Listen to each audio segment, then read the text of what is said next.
তো আমরা আজকে তোমাদের থার্ড সেমিস্টারের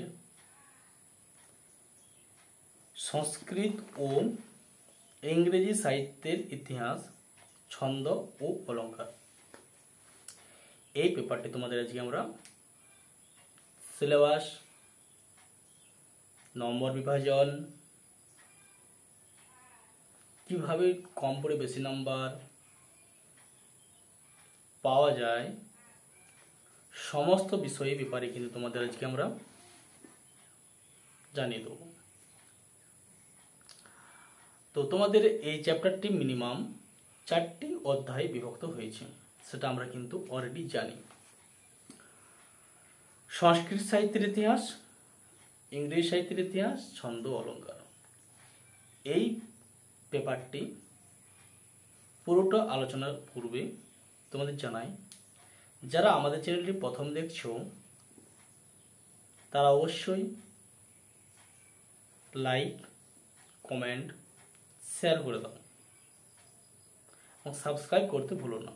আর যেসব শিক্ষার্থীরা আমার চ্যানেলের সাথে যুক্ত আছো তারা অবশ্যই লাইক, কমেন্ট, শেয়ার করো বন্ধুদের সাথে। এবং যে সমস্ত বন্ধুরা তোমার এখনো পর্যন্ত আমাদের গ্রুপের লিঙ্কটি পায়নি তাদেরকে অবশ্যই তোমরা কিন্তু এই গ্রুপের লিঙ্কটি দিয়ে সহযোগিতা করো। এরকম কিন্তু আমরা কিন্তু নিত্য নতুন ভিডিও তোমাদেরকে উপহার দেওয়ার জন্য। তো আমরা বেশি কথা না বাড়িয়ে আমরা যাতে শর্টকাট বা ছোটোভাবে ভিডিওটা বানানো যায় সেদিকে খেয়াল রেখে কিন্তু আমরা ভিডিওটার দিকে এগোচ্ছি। দেখো, তোমাদের কিন্তু মেজর 4 এবং মাইনর 3 দুটো সিলেবাস এক, তাই আমি একসাথে কিন্তু দুটো সিলেবাসই আলোচনা করছি। তোমাদের নম্বর বিভাজন, কোন ইউনিটগুলি পড়লে তাড়াতাড়ি বেশি নাম্বার পাওয়া যায়। দেখো, তোমাদের কিন্তু এই চ্যাপ্টারটি এমন একটি চ্যাপ্টার যেটাই হচ্ছে কম পড়ে বেশি নাম্বার পাওয়া যায়। তোমাদের এখানে দেখো সংস্কৃত সাহিত্যের ইতিহাস, ইংরেজি সাহিত্যের ইতিহাস, ছন্দ অলঙ্কার এই পেপারটি মিনিমাম তোমাদের আছে। এটি দুটো যে কোনো বেশি ভালো করে পড়লে কিন্তু কমন পেয়ে যাবে তোমরা। আমরা বলবো সবসময় তোমরা ইংরেজি সাহিত্যের ইতিহাসটা শুধুমাত্র শর্ট প্রশ্নের জন্য বেছে নেবে। আমরা চেষ্টা করব তোমাদের এই বছর এই পেপারটি সাজেশন থেকে বড় প্রশ্ন সমস্ত কিছুই আলোচনা করে দেব। দেখো, আমরা প্রথমে যাচ্ছি, খাতার মাঝে হেডিং দাও সংস্কৃত ও ইংরেজি সাহিত্যের ইতিহাস, ছন্দ ও অলঙ্কার।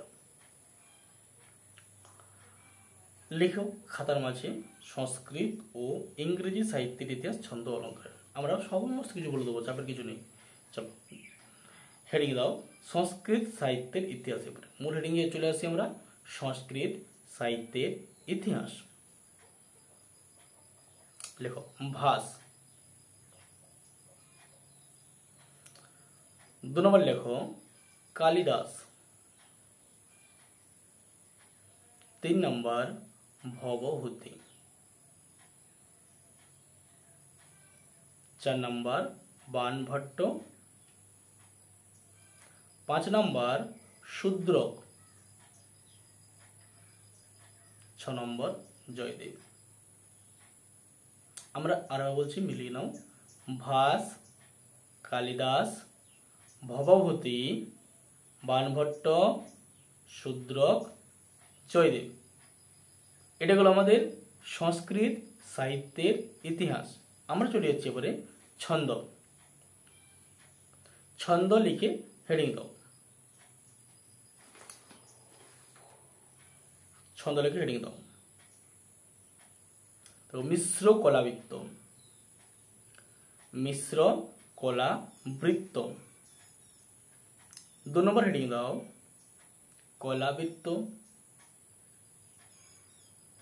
3 নম্বরে হেডিং দাও দলবৃত্ত।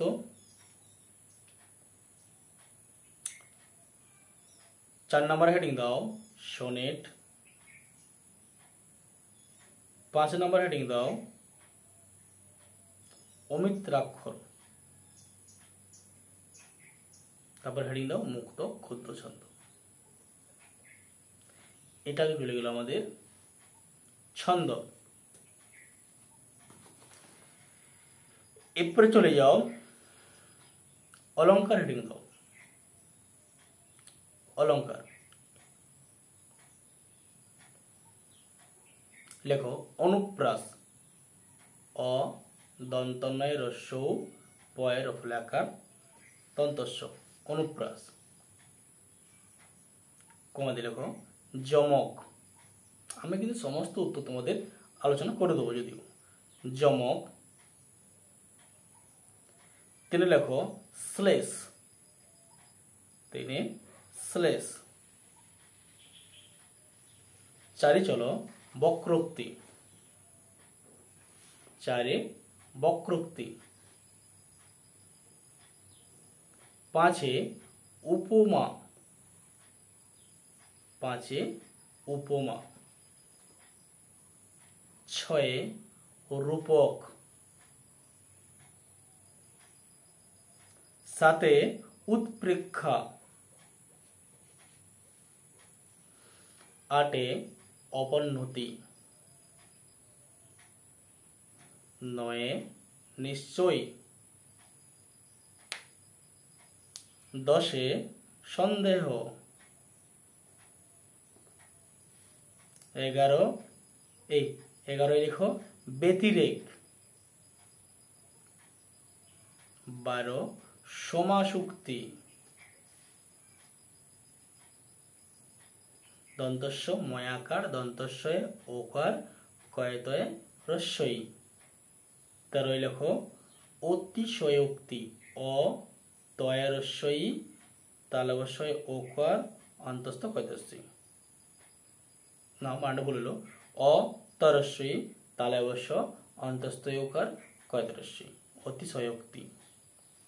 তারপরে হেডিং 14 বেজস্তুতি, 14 হচ্ছে বেজস্তুতি। 15 লেখো বিরোধাভাস, 15 বিরোধাভাস। 16 লেখো বিশেষোক্তি, 17 লেখো অসঙ্গতি। এরপরে হেডিং তোমরা ইংরেজি সাহিত্যের ইতিহাস, ইংরেজি সাহিত্যের ইতিহাস লেখো Chaucer, Shakespeare, Milton, Wordsworth, Dickens, Eliot, Edgar Allan Poe. আমরা আরো বলছি Chaucer, Shakespeare, Milton, Wordsworth, Dickens, Eliot, Edgar Allan পো।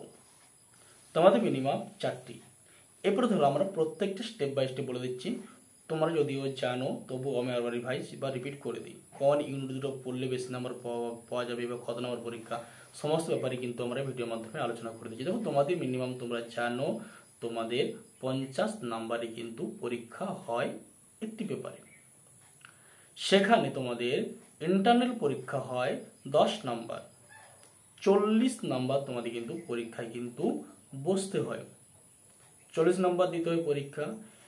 ওই 40 নাম্বারটা তোমরা কিভাবে সহজভাবে পাবে সেটাই কিন্তু আমরা আলোচনা করেছি। দেখো তোমাদের এখানে 4টি আছে, আমরা বলেছিলাম সংস্কৃত সাহিত্যের ইতিহাস 1টি, ইংরেজি সাহিত্যের ইতিহাস 2টি, অলঙ্কার 3টি, আর ছন্দ আছে মোট 4টি। ইংরেজি সাহিত্যের ইতিহাস, সংস্কৃত সাহিত্যের ইতিহাস, ছন্দ এবং অলঙ্কার। দেখো তোমাদের যখন প্রশ্ন তোমরা যখন পরীক্ষা দিয়েছ বিগত বছর বা বিগত সেমিস্টারে, তখন তোমরা কিন্তু পেয়েছিলে 4টা ইউনিটের মধ্যে তোমরা কিন্তু যে কোনো দুটো যদি ইউনিট ভালো করে পড়ো তাহলে বড় প্রশ্নগুলো তোমার কিন্তু কাভারেজ কিন্তু হয়ে যাচ্ছিল। তোমাদের সহজ হচ্ছে, তোমাদের এখানে আমি 3টি সহজ কথা বলি। 1 নম্বর হচ্ছে সংস্কৃত সাহিত্য ইতিহাস, তোমরা কিন্তু উচ্চ মাধ্যমিক কিন্তু পড়ে কিন্তু এসেছিলে, উচ্চ মাধ্যমিক কিন্তু পড়েছিলে। আমরা ভাষও পড়েছিলাম, কালিদাসও পড়েছিলাম, ভবভূত পড়েছিলাম, বাণভট্ট পড়েছিলাম, জয়দেবও কিন্তু পড়েছিলাম।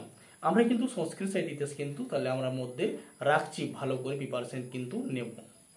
সংস্কৃত সাহিত্য ইতিহাস চলে যাচ্ছি। এবারে আমরা অলঙ্কার অলঙ্কার রাখবো, ছন্দ রাখবো। ইংরেজি সাহিত্য ইতিহাসটি শুধুমাত্র আমরা শর্ট প্রশ্নের জন্যই কিন্তু রাখছি। দেখো প্রত্যেকটি কিন্তু আমরা যদি আমরা ছন্দ পড়ি তাহলে আমার বড় প্রশ্ন পড়লে কিন্তু ছন্দ শর্ট প্রশ্ন কিন্তু বেরিয়ে যাচ্ছে। অলঙ্কারও সেম কেস, বড় প্রশ্ন পড়লেও শর্ট প্রশ্ন কিন্তু বেরিয়ে যায়। সংস্কৃত সাহিত্য সেই। ইংরেজি সাহিত্যটি আমরা শুধু বড় প্রশ্নের মধ্যে রাখছি না, শুধু আমরা শর্ট প্রশ্নের মধ্যে রাখবো। আরটাও তোমাদের কথা বলি আমি, দেখো তোমাদের 4টা ইউনিট থেকে সংস্কৃত সাহিত্য ইতিহাস থেকে, ইংরেজি সাহিত্য ইতিহাস থেকে, ছন্দ থেকে এবং অলঙ্কার থেকে সবগুলির থেকেই কিন্তু তোমাদের কিন্তু বড় প্রশ্ন কিন্তু পরীক্ষায় আসবে।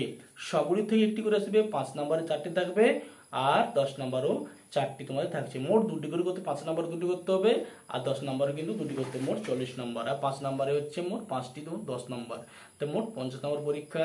তাহলে আমরা যদি ভালো করে দুটোকে বেছে নিই, দুটো ধরো সংস্কৃত ইতিহাসকে বেছে নিলে, ছন্দ বেছে নিলে খুব কম। দেখো সংস্কৃত ইতিহাস দেখো মোট কটা আছে, 1 2 3 4 5 6। সংস্কৃত সাহিত্যে আছে 6টি আর ছন্দে আছে কটি, 1 2 3 4 5 6 6 মানে 6 6 12টি। যদি প্রশ্ন করো তাহলেই দেখবে তোমাদের কিন্তু সমস্ত প্রশ্ন কমন পেয়ে যাচ্ছ।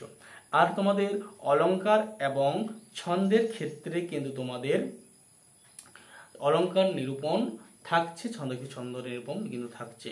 বড় প্রশ্ন লিখতে হবে 5 নাম্বার করে, আর 5 নাম্বারের কিন্তু অলঙ্কার নিরূপণ কিন্তু তোমাদের করতে হচ্ছে। 5 নাম্বারে অলঙ্কার নিরূপণ, ছন্দ থাকছে, অলঙ্কারের কিন্তু নিরূপণ কিন্তু থাকছে। আর বড় প্রশ্নগুলো তোমাদের কিন্তু 10 নম্বরে আলাদাই প্রশ্ন তোমাদের পড়তে পারে, এটা খেয়াল করবে। যদি আমরা 10 নম্বরে অলঙ্কার নিরূপণ বা ছন্দ নিরূপণ দিতে 10 দুটো দিয়ে দিল, 5 5 10 নম্বর দিয়ে দিল, দিতেই পারে। কিন্তু 5 নম্বরে কিন্তু অলঙ্কার নিরূপণ বা ছন্দ নিরূপণ কিন্তু আসতে পারে। বা অলঙ্কার নিরূপণ একটা অলঙ্কার দিয়ে দিল, সেই অলঙ্কারটা কি অলঙ্কার এটি আলোচনা করা, বা ছন্দের কিন্তু সেই এটা কি ছন্দ কি হবে, এরকমই কিন্তু প্রশ্ন কিন্তু তোমাদের দিতে পারে। তাই বলবো যখনই যেটা পড়ো ভালো করে পড়ো। আর আমাদের এরকমই কিন্তু দুর্দান্ত ভিডিও পেতে হলে কিন্তু অবশ্যই চ্যানেলটা লাইক কমেন্ট শেয়ার করো। আর এখনো পর্যন্ত যে সমস্ত বন্ধুরা পড়াশোনার সাথে যুক্ত আছে তাদেরকে কিন্তু আমাদের গ্রুপের লিঙ্ক দিয়ে দাও, যাতে তারাও তোমাদের দ্বারা কিন্তু সহযোগিতা কিন্তু পায়। তারা অনেকটা ভয়ভীতি নার্ভাসের মধ্যে আছে, যাতে এই ভয়ভীতি কাটিয়ে উঠতে পারে সেদিকে খেয়াল রেখে কিন্তু আমাদের চ্যানেলে গ্রুপে যে লিঙ্কটি দিয়ে দাও, যাতে তোমাদের দ্বারা তারা কিন্তু উপকৃত হয়ে যায়। দেখো আমরা কিন্তু আলোচনা করেছি আজকে মেজর MJC4 আর মাইনর MN3 দুটোরই সিলেবাস কিন্তু একই, তাই একসাথে দুটো কিন্তু আমরা আলোচনা করে দিলাম। অবশ্যই চলো, যদি ভালো লেগে থাকে বা একটু যদি উপকার পাও আমাদের ভিডিওর মধ্যে, অবশ্যই লাইক করে দাও। চলো ভালো থেকো, সুস্থ থেকো, পরবর্তী ভিডিও তোমার সাথে দেখা হবে, রাখছি।